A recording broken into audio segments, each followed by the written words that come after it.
I don't understand what's going on. This is the accent challenge take 3 because this is the third attempt on making this video, and the first couple times it didn't save to my hard drive. I need to go to the actual challenge and take my face off the screen because I keep wanting to look at it, and it's very beautiful and stuff. No, it's not.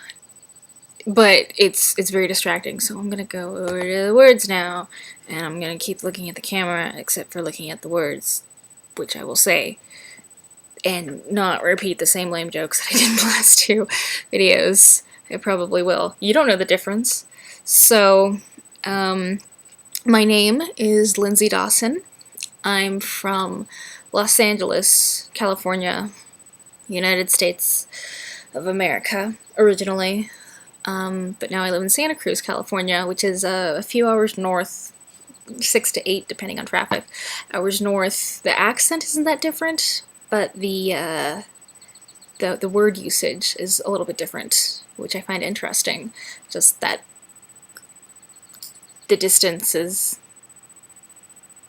makes a difference to certain words that people use. I use the word hella a lot more than I used to, which is strange. Pronounce the following words: ant, roof, root, theater, iron, salmon, caramel, fire, water, New Orleans, pecan, unless we're talking about pecan sandies. It's pecan.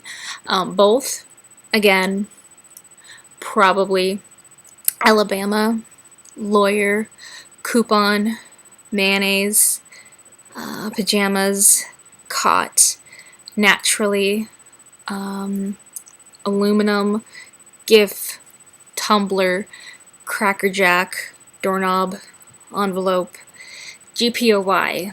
I don't say that as a word. I spell it out. Or, yeah, I spell it out.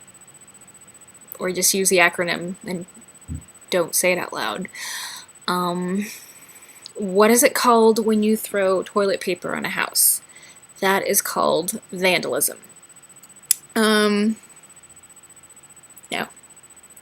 TPing someone's house.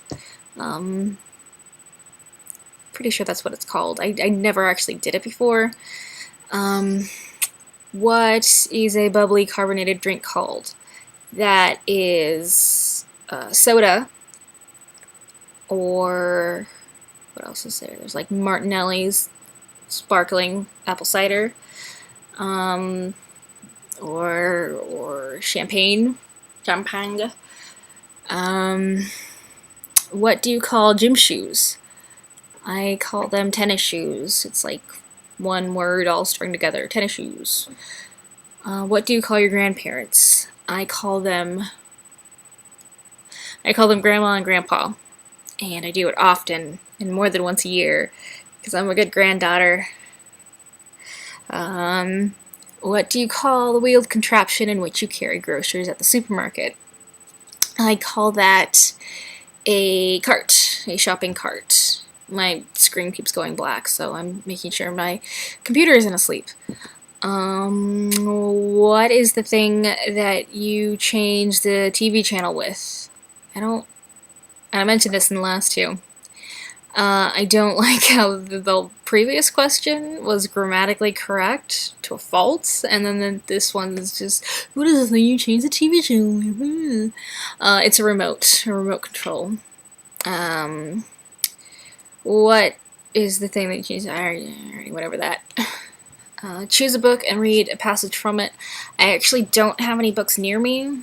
I've got my Spanish textbook, but I'm really bad at Spanish, and you don't want to hear me speak. Maybe you do. Maybe you do want to see me and hear me stumbling through Spanish, but I don't want to do it. So I have an issue of Psychology Today.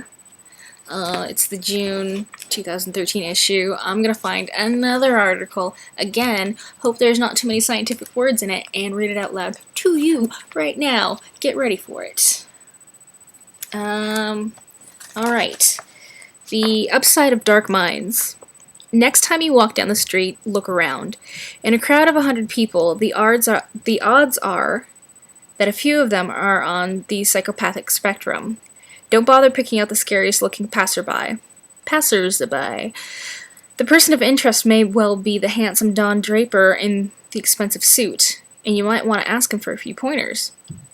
In his book, The Wisdom of Sociopaths, psychologist Kevin Dunton makes a tantalizing case that, in moderation, some of the traits that drive killers and con men to destroy others can actually make the world a better place. By comparing special ops commandos, surgeons, business executives, and dangerous criminals, Dunton lays out a psychopathic personality map grounded in charm, fearlessness, ruthlessness, and laser-like focus. In the extreme, traits like these will land you in prison, but judiciously applied, they may turn out heroes and saints. Experiments have shown that people who test relatively high on the sociopathy scale,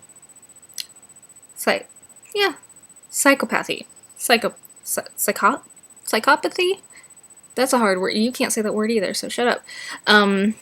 Relatively high on the psychopathy scale and apply these traits in the right context often act more rationally than sociopaths, tending not to dwell on feelings or take things personally. While many Wall Street traders crumble under their losses, the best brush off failure and start afresh on the next day. Where normal folks would shudder, the SEAL sniper calmly squeezes the trigger. The psychopath or sociopath, according to criminal psychologist Robert Hare, is 4 times more likely to be the head of a company than a person sweeping the floors. And in a recent paper, psychologist Scott Lilienfeld and his colleagues at Emory University correlated a sociopath's fearless dominance with presidential glory.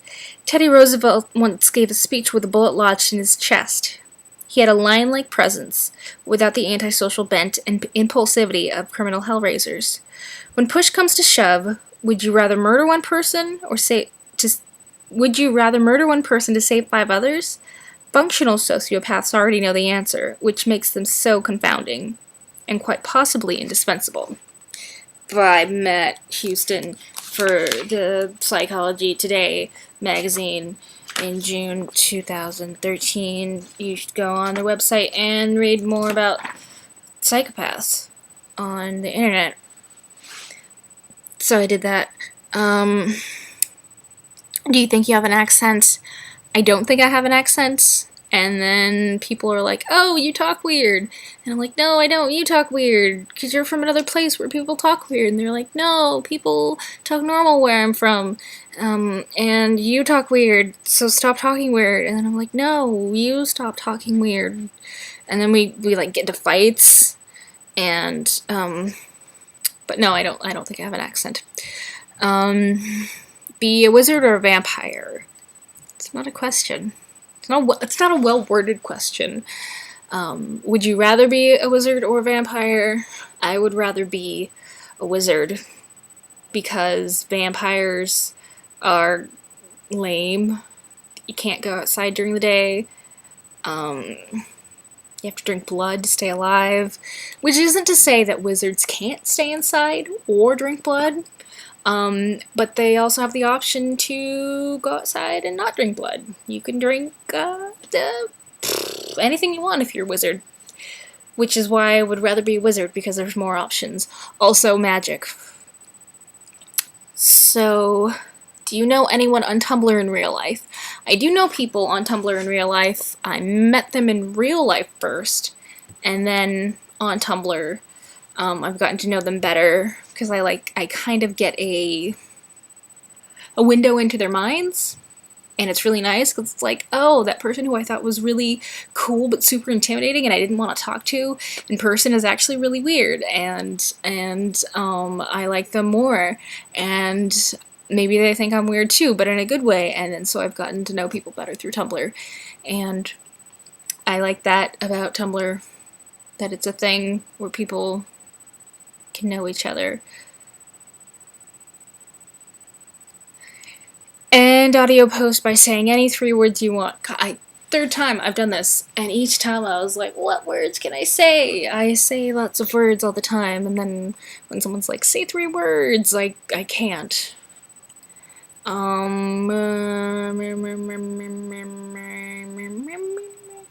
Walk, run, climb, play. You can. Thank you, Psychology Today. It's probably showing up backward on the camera, and I don't care. But those are the words that I said to end this post. Let's hope it saves this time. Goodbye.